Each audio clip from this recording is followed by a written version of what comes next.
पंकज कुमार ಹತ್ತಿದಾಗ ಹನ ವರ್ಷ ಅಲ್ಲನ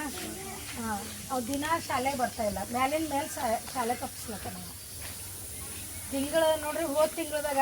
ಭಾಳ ಅದರ 8-10 ದಿವಸ ಅಷ್ಟೇ ಬಂದ ಶಾಲೆ ಈಗ 10ನೇ ತರಗತಿದಾಗ ಓದ್ಲತ್ತನ್ರಿ 10ನೇ ಅಂದ್ರೆ ನಿಮಗೆಲ್ಲ ಗೊತ್ತಿಲ್ಲ ಅದು ಮಕ್ಕಳದೊಂದು ಪ್ರಮುಖ ಘಟ್ಟ ಇದ್ದಂಗೆ ಇತ್ತು ಈಗ ಅವ್ರ ಮೇಲಿನ ಮೇಲೆ ಶಾಲೆ ತಪ್ಪಿಸೋದು ಅಂದ್ರೆ ಅವ್ರು ಏನು ಕಲಿತಾರ ನೀವೇ ಹೇಳ್ರಿ ಚುಟ್ಟಿ ಕೊಟ್ಟಿದೆ ಅಂತಂದು ಬಂದಿಲ್ರಿ ಮೇಡಮ್ ಅವ ಚುಟ್ಟಿ ಹೋದ ತಿಂಗಳು ಈ ತಿಂಗಳು ಅಂದ್ರೆ ಮೊನ್ನೆ ನಾವು ಎಕ್ಸಾಮ್ ನಡೆದ್ರು ನಮ್ಮಲ್ಲಿ ಮಧ್ಯಾಹ್ನ ಕ್ಲಾಸ್ ನಡೆಸ್ಯಾರ SSLC ಎಕ್ಸಾಮ್ ನಡೆದಿವು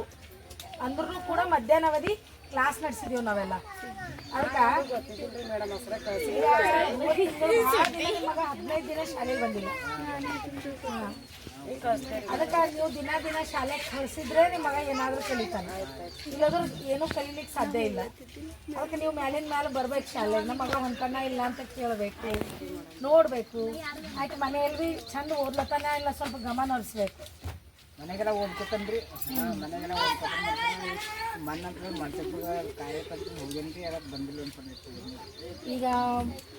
ಈಗಿನ ಹಿಡಿದು ಒಟ್ಟೆ ಅವನಿಗೆ ಒಂದು ದಿವಸ ಶಾಲೆ ತಪ್ಸಲ್ಗಪ್ಪ ನೋಡ್ಕೊಂಡು ಓಕೆ ನೀವು ಮಾತಾಡ್ರಿ ಹಾಂ ಈಗ ದಿಕ್ಷಾ ಅನಿಲ್ ಕುಮಾರ್ ನಿಮ್ಮ ಮಗಳೇನಾ ಜೂನ್ ತಿಂಗಳದಾಗ ಆಕೆ ದಿನಾಲೂ ಶಾಲೆಗೆ ಬಂದಿಲ್ಲ ಸುಮಾರು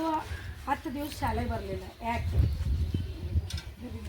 ಈಗ ನೋಡ್ರಿ ನಿಮ್ಮ ಮಗಳು 10ನೇ ತರಗತಿದಾಗ ಓದ್ಲತ್ತಾಳ್ರಿ ಮತ್ತು ನೀವು 10-15 ದಿವಸ ಊರಿಗೆ ಕರ್ಕೊಂಡು ಹೋದ್ರೆ ಈಗ ಶಾಲೆಯಲ್ಲಿ ಪಾಠ ಪ್ರವಚನ ನಡೀತಾ ಇರ್ತಾವೆ ಅವಾಗ ನಿಮ್ಮ ಮಕ್ಕಳದು ಪಾಠ ಎಲ್ಲ ಹಾಳಾಗಲ್ರಿ ಮತ್ತು ಯಾಕೆ ಕಳಿಸ್ತಾ ಇಲ್ಲ ಈಗ ನೋಡ್ರಿ ನೀವು ತಿಂಗಳದ ಹಿಂದೆ 10 ದಿವಸನೂ ನಿಮ್ಮ ಮಗಳು ಅಬ್ಸೆಂಟ್ ಇದ್ದಿಲ್ಲ ಅಂದ್ರೆ ಶಾಲೆಯಲ್ಲಿ ಹೇಳಿದ್ದು ಆಕೆ ಕಲೀಲಿಕ್ಕಾಗಲ್ಲ ಹೀಗಾಗಿ ಏನಾಯ್ತದ ಆಕೆ ಕಲಿಕೆಯಲ್ಲಿ ಹಿಂದುಳಿತಾವೆ ಅದಕ್ಕೆ ದಿನ ಶಾಲೆಗೆ ಕಳ್ಸಂಗೆ ಮಾಡಬೇಕು ಓಕೆ ದಿನ